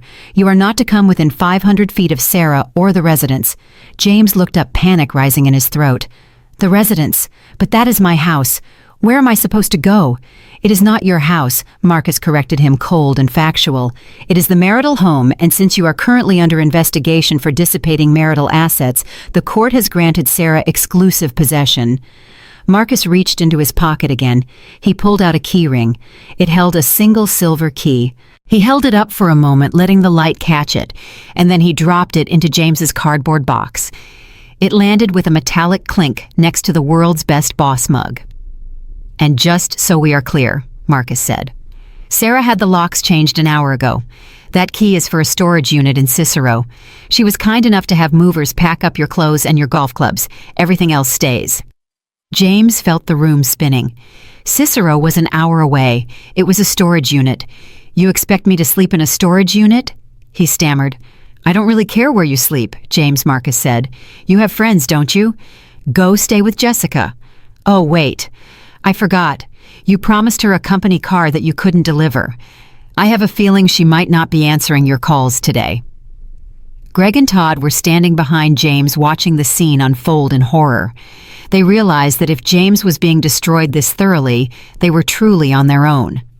Marcus looked past James at the other two men. "I suggest you two get moving," he said.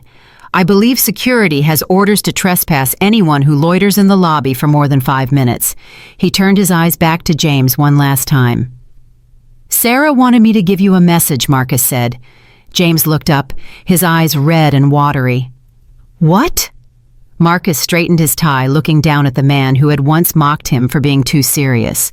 "She said she hopes you enjoyed the free ride, because the bill has finally come due." Marcus turned on his heel and walked away, his footsteps echoing on the marble, striding toward the elevators to go up to the penthouse where Sarah was waiting.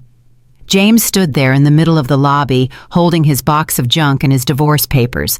He looked at the revolving doors leading out to the street. It was raining outside. He didn't have an umbrella. He didn't have a car because the company had repossessed his vehicle while he was in the meeting. He didn't have a home. He didn't have a credit card that worked. He was a vice president at 8 a.m. At 12 p.m., he was a homeless, unemployed man with a negative net worth. Security guard number 1 stepped forward. "Sir, you need to leave the premises. Now." James nodded numbly. He turned and walked toward the doors. The automatic sensors triggered, and he stepped out into the cold Chicago rain. The water soaked his expensive suit instantly. He stood on the curb looking left and right, but there was nowhere to go. The downfall was complete. 6 months had passed since the day the wolf pack was slaughtered in Conference Room B. The winter snow had melted, giving way to a wet and gloomy spring, which matched the atmosphere inside apartment 4B perfectly. The apartment was a studio in a crumbling brick building on the outskirts of the city. The radiator hissed and clanked violently, leaking rusty water onto the linoleum floor. The view from the single window was a brick wall of the adjacent alley, where dumpsters overflowed with trash. James sat on a second-hand mattress that lay directly on the floor. He was wearing sweatpants and a stained t-shirt. The tailored suits were gone, sold to a consignment shop to pay for the security deposit. He stared at the laptop open on his lap. It was an old model, slow and clunky. On the screen was his email inbox. It was full of the same subject line repeated over and over again. Application status update. "Thank you for your interest. We have decided to move forward with other candidates." He had applied to 50 jobs in the last month, sales director positions, manager positions, even entry-level sales associate roles. The result was always the same: silence or rejection. He clicked on the latest rejection from a mid-sized logistics firm. It was a standard form letter, but he knew the truth behind it. Sarah hadn't just fired him, she had branded him. In the corporate world, reputation is everything, and Sarah Sterling had used her vast network to ensure that James Miller's reputation was toxic. She didn't have to lie, she simply made the court records public. The civil judgment against him for embezzlement was a matter of public record. Any background check flagged it immediately. Grand larceny, fraud, breach of fiduciary duty. No company would trust him with a petty cash box, let alone a sales budget. He was blacklisted, radioactive. He closed the laptop in frustration, tossing it onto the floor. He looked around the room. There were boxes of instant noodles stacked in the corner. That was his dinner. Again. His phone buzzed. It was a debt collector. Another one. The civil lawsuit had been a massacre. The judge had ordered him to repay the $212,000 plus legal fees plus interest.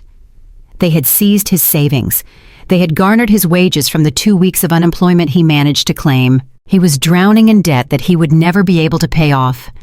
He thought about Jessica. That lasted exactly 3 days. The moment he showed up at her apartment, wet and desperate, holding a box of office supplies, she had looked at him like he was a stray dog. When he told her he had lost the job, the money, and the car, the look turned to disgust. "I am not running a charity, James," she had said, blocking the door. "I dated a VP. I didn't date a loser who sleeps in a storage unit." She had slammed the door in his face. He heard later that she had resigned before Sarah could fire her and moved to New York looking for a new target. She didn't even say goodbye. James lay back on the mattress, staring at the water-stained ceiling. He thought about the steak dinners. He thought about the expensive wine. He thought about the way he used to laugh at Sarah for clipping coupons or checking prices. He realized now with a sickening clarity that the life he lived was never his, it was a rental. A very expensive rental that he had trashed. He rolled over and pulled the thin blanket up to his chin. He was hungry, but he couldn't afford to order food. He closed his eyes trying to sleep, to escape the reality of his existence. But even in his sleep, he couldn't escape. In his dreams, he was back in that conference room, hearing Sarah's voice over and over again. "You don't have $2 million, James. You have zero." He had mocked her for not having a job. Now she was the only reason anyone knew his name, and it was a name synonymous with failure. 4,000 miles away, the sun was setting over the Seine, painting the Parisian sky in hues of gold and lavender. The air was warm, carrying the scent of fresh pastries and blooming chestnuts. I sat on the balcony of the Hotel Plaza Athénée, a glass of vintage Bordeaux in my hand. Across from me sat the CEO of a major European fashion conglomerate. We had just signed a partnership deal that would expand Aurora Holdings' portfolio into the luxury retail market. "To new beginnings," he said, raising his glass, "and to a brilliant negotiation. You are a tough woman to bargain with, Ms. Sterling." I smiled, clinking my glass against his. "I learned the value of $1 the hard way, Jean-Luc. When you know exactly what your worth is, you don't settle for less." He laughed and took a sip. "Well, your husband must be a very intimidated man." I paused for a moment, swirling the red wine in the crystal goblet. "I don't have a husband," I said, my voice calm and light. "I carry my own bags." Jean-Luc nodded respectfully. "Better to travel light, then." I looked out at the Eiffel Tower sparkling in the distance. It was beautiful, it was majestic, and it felt earned. 6 months ago, I was sitting in a dark corner of a steakhouse, afraid to speak. I was hiding my light, trying to make a small man feel big. I had spent years diminishing myself, thinking that love meant sacrifice. I thought that if I gave James everything, he would finally see me. But you cannot make someone see you if they are only looking in the mirror. I took a sip of the wine. It tasted rich and complex, far better than the bottle James had ordered that night to show off. James wanted a wife who knew the value of money. He wanted a partner who understood business. Well, I gave him exactly what he asked for. I gave him a masterclass in asset management. I liquidated a non-performing asset. I cut overhead costs. I eliminated a liability. I pulled out my phone. I had a notification from Marcus. "Just thought you should know," he wrote. The court finalized the asset seizure today. The house is officially solely in your name. James is contesting it, but he has to represent himself because he cannot afford a lawyer. "It is over, Sarah. You are free." I typed back a simple message. "Thank you, Marcus. Dinner is on me when I get back." I put the phone down and stood up, walking to the railing of the balcony. The city of lights spread out before me, infinite and full of promise. I wasn't Sarah the housewife anymore. I wasn't Sarah the victim. I was Sarah Sterling. James had once said that I was the CEO of his kitchen. He was wrong. I was the CEO of his reality. And when he violated the terms of service, I shut him down. I took a deep breath, filling my lungs with the sweet air of freedom. He wanted a trophy wife. Instead, he got a boss. And frankly, I think I played the role perfectly. If this story of absolute corporate justice gave you the satisfaction you were looking for, please hit that like button right now. It helps more people find these stories of empowerment. My favorite moment was watching James realize that the signature on the acquisition contract was mine. But I am curious, what was yours? Was it the moment the credit card was declined? Or was it when Marcus handed him the key to the storage unit in the lobby? Let me know in the comments below. I read every single one. And if you want to hear more stories about people who underestimated the wrong woman, make sure to subscribe and turn on notifications. You don't want to miss what happens next. Until then, remember, know your worth and never let anyone treat you like a bad investment.